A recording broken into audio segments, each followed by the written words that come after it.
प्यारे बच्चों, नमस्कार। मेरा नाम है अतुल कुमार।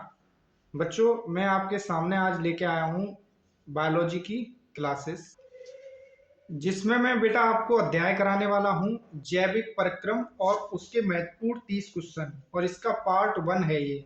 ऐसे ही एक पार्ट 2 आएगा बेटा और पार्ट 3 आएगा। चैनल पे पहली बार आए हो तो चैनल को लाइक और सब्सक्राइब कर लें और शेयर भी कर दें पढ़ने वाले बच्चों के लिए। मैं वीडियो को प्रारंभ करता हूँ। चलिए हम चलते हैं पहले क्वेश्चन की ओर। पहला क्वेश्चन क्या है? पहला क्वेश्चन ये है बच्चों कि वे सभी प्रक्रम जो सम्मिलित रूप से अनुरक्षण का कार्य करते हैं उन्हें कहते हैं।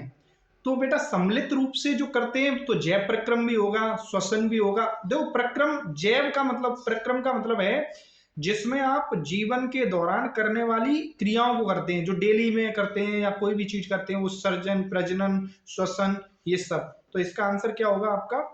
ये सभी। क्वेश्चन नंबर अगले पर हम चलते हैं। इसमें 30 क्वेश्चन है बेटा, मैं जल्दी जल्दी सारे करा दूंगा। स्वपोषी जीव की कार्बन तथा ऊर्जा की आवश्यकताएं किस प्रकार पूरी होती हैं? तो बेटा किस प्रकार पूरी होती हैं? स्वपोषी, यहां पे स्वपोषी लिखा है। स्वपोषी का मतलब हो गया पेड़ पौधे। पेड़ पौधे। और बेटा पेड़ पौधे कैसे अपना करते हैं पूरा? तो आप कहेंगे सर प्रकाश संश्लेषण से। बेटा किससे करते हैं ये? प्रकाश संश्लेषण से। यहां पर प्रकाशन लिखा है लेकिन यहां पर आप इसको कर लेना प्रकाश, ये गलत है, संश्लेषण से। ठीक है, लेसर से ये बनना चाहिए, सही राइट आंसर ये होगा। चलिए अगले क्वेश्चन की ओर चले, देखते हैं व्याख्या में सही दिया होगा। प्रकाशन दिया, हाँ वो उसी को कहते हैं। ठीक, चलिए अगले क्वेश्चन की ओर चले। आओ बेटा क्वेश्चन नंबर 3 देखते हैं। निम्नलिखित में से कौन सा एक कोशिकीय जीव है? तो बेटा एक कोशिकीय जीव वो जीव होते हैं जिनके अंदर केवल एक कोशिका पाई जाती है। बेटा अमीबा भी होता है, पैरामीशियम भी होता है, एगुलिना भी होता है। आंसर आपका क्या बनने वाला है? ये सभी। चलिए हम अगले क्वेश्चन की ओर चलते हैं। आ जाओ अगले क्वेश्चन की ओर चलते हैं। आओ, आपको पीडीएफ चाहिए हो तो बेटा आप लोग मेरा नंबर जानते हैं, उस पर मैसेज कर दें। नहीं तो आप व्हाट्सएप पे, सॉरी टेलीग्राम पे सर्च कर लेना।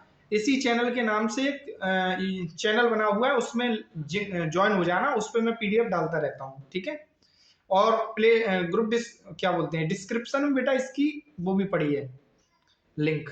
चलिए अगले क्वेश्चन पे चलते हैं हम। स्वपोषी पोषण के लिए क्या आवश्यक है? बेटा स्वपोषी पोषण के लिए क्या आवश्यक है? जल और कार्बन डाइऑक्साइड, ये तो आवश्यक है। क्लोरोफिल भी आवश्यक है, सूर्य का प्रकाश भी चाहिए, यानी कि उपरोक्त सभी। अगले क्वेश्चन की ओर चलते हैं। आओ क्वेश्चन नंबर 5। क्वेश्चन नंबर 5 क्या कह रहा है? पादपों में जो कार्बोहाइड्रेट तुरंत तुरंत प्रयुक्त नहीं होते उन्हें किस रूप में संचरित कर लिया जाता है? तो बेटा आंसर क्या होगा? तो आप यहां पर देख लीजिए, प्रोटीन के रूप में संचरित नहीं होता है। मंड, मंड मतलब कार्बोहाइड्रेट होता है, इसी के रूप में होता है। बसा यानी फैट के रूप में भी नहीं होता है। तो ये सभी भी गलत है यहाँ पे, लेकिन चकमा देने के लिए है। ठीक है, चलिए अगले क्वेश्चन पर चलते हैं। क्लोरोफिल किस कोशिकांग में पाया जाता है? क्लोरोफिल किस कोशिकांग में पाया जाता है? तो सब लोग जानते हैं क्लोरोफिल कहाँ पाया जाता है बेटा। तो हरित लवक में पाया जाता है। हरित लवक में क्या होता है? क्लोरोफिल होता है। क्लोरोफिल नामक वर्णक होता है, उसी को हिंदी में हरित लवक कहते हैं। और इसी में बेटा मैग्नीशियम प्लस प्लस प्लस ये पाया जाता है। ठीक है, चलिए अगले क्वेश्चन की ओर चलते हैं। अमरवेल, किलनी, जू, लीच, फीताक्रम आदि कृमि आदि किससे पोषण प्राप्त करते हैं? बेटा ये परजीवी होते हैं, ये दूसरे जीवों के ऊपर रहते हैं। तो इसका बिना मारे उसके ऊपर रहते हैं और उसी से अपना भोजन प्राप्त करते हैं। ठीक, अगले क्वेश्चन की ओर चला जाए। आ जाओ क्वेश्चन नंबर 8 देख लीजिए। मेरा नाम आ गया है यहाँ पे। बेटा आज ही पीपीटी तैयार की गई है ये 4 तारीख में। ठीक, 5 को ये वीडियो प्रकाशित होगी। प्रकाश संश्लेषण के लिए कौन सी गैस आवश्यक है? तो प्रकाश संश्लेषण के लिए बेटा कार्बन डाइऑक्साइड गैस बहुत ज्यादा आवश्यक होती है। क्वेश्चन नंबर था आपका 8। अगले क्वेश्चन पे हम चलते हैं। क्वेश्चन नंबर 9 देखिए आप। प्रकाश ऊर्जा को रासायनिक ऊर्जा में रूपांतरित करने वाली प्रक्रिया क्या कहलाती है? तो प्रकाश ऊर्जा को रासायनिक ऊर्जा में करने वाली श्वसन कहलाती है। हाँ बिल्कुल, श्वसन तो इसमें होता है, लेकिन वो श्वसन नहीं होता है। ठीक है, यहाँ पर प्रकाश संश्लेषण ही ज्यादा सही आंसर होगा। इस पे जा सकते थे लेकिन इस पे हम जाएंगे नहीं, क्योंकि यही ज्यादा सही है। ठीक, चकमा देने के लिए लिख रखे होते हैं इन लोगों ने ऐसे सवाल। ठीक है, पैरामीसोनियम गलत लिख दिया है। पैरामीसोनियम में चलन अंग कौन सा है? तो बेटा इसमें क्या होते हैं, इसमें सीलिया पाई जाती है। क्या पाई जाती है? सीलिया। उसके द्वारा ये चलते हैं, सीलिया, फैजिला। ये हम जब अतिलघुत्री क्वेश्चन लेके आएंगे तब आपको बताएंगे। चलिए अगले क्वेश्चन की ओर चला जाए। क्वेश्चन नंबर 11 देखिए आप, बन भी नहीं रहा है इस पे, तो बन गया है। चलो क्वेश्चन नंबर 11 देखिए आप लोग। निम्नलिखित में से कौन सी घटना प्रकाश संश्लेषण प्रक्रम के दौरान होने वाली प्रथम घटना है? तो बेटा क्या होता है, सूर्य के प्रकाश को रासायनिक ऊर्जा में रूपांतरित किया जाता है। बिल्कुल सही बात है, हैं? और क्या होता है इसके सबसे पहले क्या होता है ये पूछा गया है। तो कार्बन डाइऑक्साइड को कार्बोनेट में अपचयन होता है, ये भी सही है। जल के अणुओं को हाइड्रोजन और ऑक्सीजन में अपघटित किया जाता है। सबसे पहले क्या होता है, प्रकाश क्लोरोफिल द्वारा प्रकाश ऊर्जा का अवशोषण होता है। बेटा ऊर्जा जब मिलेगी तभी कोई काम हो सकता है, ये वाला बिल्कुल सही आंसर है। ठीक है, समझ रहे हो कौन सा आंसर बिल्कुल करेक्ट है? लो, कौन सा आंसर बिल्कुल करेक्ट है आप देख लीजिए, ये वाला आंसर आपका बिल्कुल करेक्ट है। चलिए अगले क्वेश्चन पे चलें, आ जाओ अगले क्वेश्चन पे हम देखते हैं। आओ अगला क्वेश्चन क्या कह रहा है। ठीक है, अगले क्वेश्चन पे हम चलते हैं। प्रकाश संश्लेषण के द्वारा भोजन का निर्माण होता है। बेटा भोजन का निर्माण प्रकाश संश्लेषण द्वारा कहाँ होता है? सर हम लोग तो जानते हैं ये पत्तियों में होता है। कहाँ पर होता है बेटा? पत्तियों में। कहाँ पर होता है? पत्तियों में होता है। चलिए अगले क्वेश्चन की ओर चलते हैं, आओ। प्रकाश संश्लेषण द्वारा उत्पन्न होने वाली ऑक्सीजन निकलती है। बेटा कहाँ से निकलती है, ये क्वेश्चन ये है। तो वो कहाँ से निकलती है बेटा, आप हमेशा याद रखना, ये जल से निकलती है। ये क्वेश्चन बहुत इंपॉर्टेंट है। आप चाहो तो मैं इसको लिख के बता दूं अब क्रिया को। देखो प्रकाश संश्लेषण में क्या होता है, कार्बन डाइऑक्साइड गैस और आपका जल, ये दोनों मिलते हैं C6H12 और O6, और प्लस जो निकलने वाला पदार्थ होता है वो O2। मैं इसको संतुलित नहीं कर रहा हूं, यहां पर ये जल से निकलती है। बेटा कहां से निकलती है? जल से। आप ये बात याद कर लो अच्छे तरीके से, ये जल से निकलती है, जल से। ठीक, चलिए अगले क्वेश्चन की ओर चलें, आ जाओ अगले क्वेश्चन की ओर चलते हैं। प्रकाश संश्लेषण की क्रिया में पादप निम्न खाद बनाते हैं। तो बेटा प्रकाश संश्लेषण की क्रिया में पादप जो होते हैं वो क्या बनाते हैं? तो पादप बेटा वो बनाते हैं मंड। क्या बनाते हैं बेटा? मंड बनाते हैं। क्या बनाते हैं? मंड, यानी कि कार्बोहाइड्रेट। अगले क्वेश्चन पे चला जाए, चलिए अगले क्वेश्चन पे चलते हैं। पादप निम्न प्रक्रम द्वारा वायु को शुद्ध करते हैं। तो बेटा वायु को शुद्ध करने की प्रक्रिया पादप की क्या होती है? प्रकाश संश्लेषण। क्या होती है बेटा? प्रकाश संश्लेषण। चलिए अगले क्वेश्चन की ओर चला जाए, चलिए अगले क्वेश्चन की ओर चलते हैं। ग्लाइकोलिसिस की प्रक्रिया संपन्न होती है। बेटा ग्लाइकोलिसिस या लाइसिस बोलते हैं इसको, इसकी प्रक्रिया कहाँ संभव होती है? तो बेटा ये आपकी होती है हरित लवक में। ये आपकी कहाँ होती है बेटा? हरित लवक में। यहाँ तो ऑप्शन में ही नहीं है, तो ये कोशिका द्रव्य ज्यादा करेक्ट आंसर होगा इसका। कहाँ होती है बेटा? कोशिका द्रव्य। चलिए अगले क्वेश्चन की ओर चलते हैं। प्रकाशीय अभिक्रिया होती है। तो प्रकाशीय अभिक्रिया कहाँ होती है बेटा? बताओ कहाँ होती है? तो ये होती है हरित लवक के ग्रेना में होती है। मैं क्या बता रहा हूँ, हरित लवक के ग्रेना में। मैं गलत ऑप्शन ट्रिक हो गया, ठीक है। चलिए अगले क्वेश्चन की ओर चलते हैं। आओ अगला क्वेश्चन क्या है बेटा, हरित लवक में स्ट्रोमा में कौन सी अभिक्रिया होती है? हरित लवक के स्ट्रोमा में कौन सी अभिक्रिया होती है? तो बेटा इसमें अप्रकाश की अभिक्रिया होती है, ठीक है। कैसी अभिक्रिया होती है? अप्रकाशीय अभिक्रिया होती है। चलिए अगले क्वेश्चन की ओर चलते हैं बच्चों।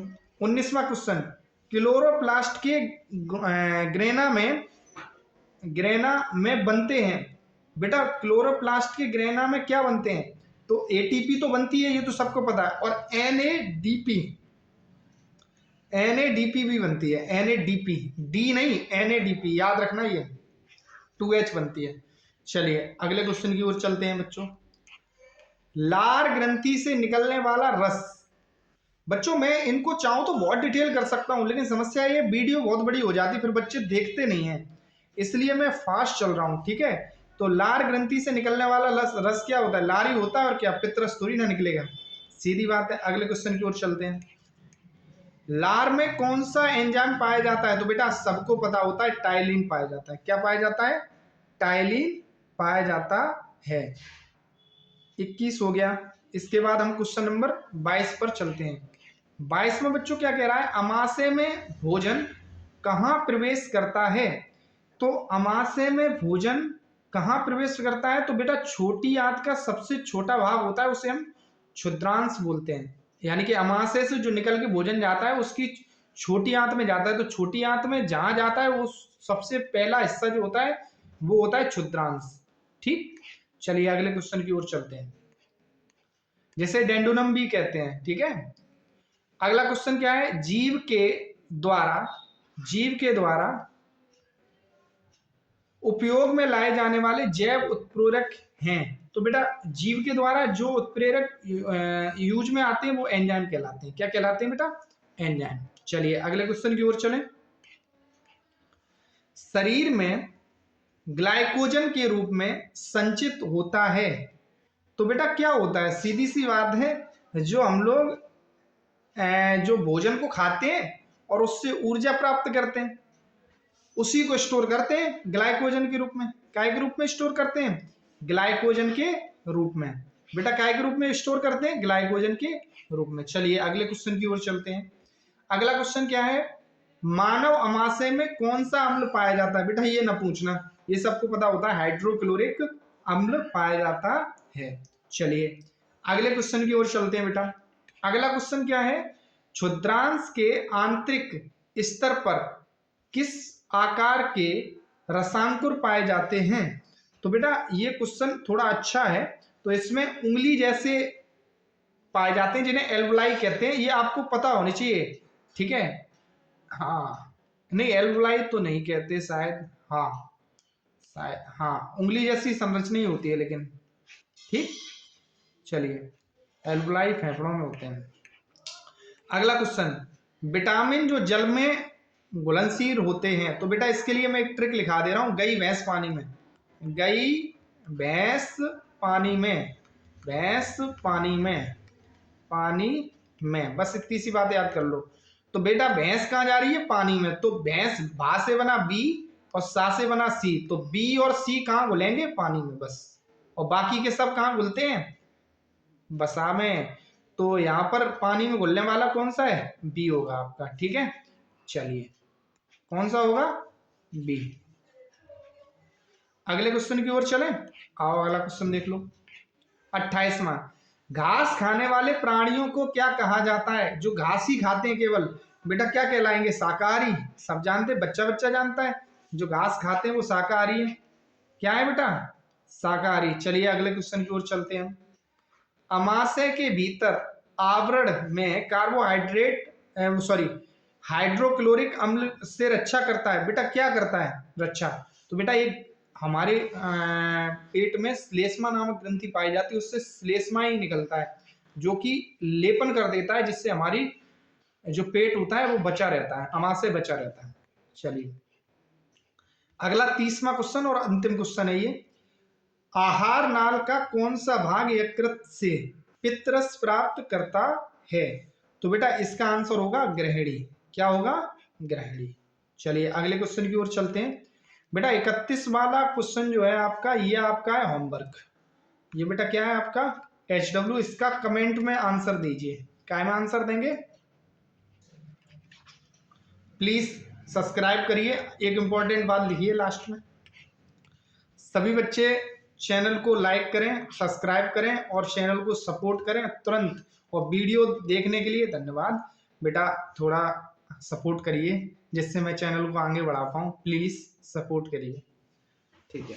धन्यवाद। बहुत मेहनत करता हूँ आप सबके लिए। धन्यवाद। राधे राधे। जय श्री राम। जैसे भी कनेक्ट होते हैं हमसे आप, ठीक है? राधे राधे।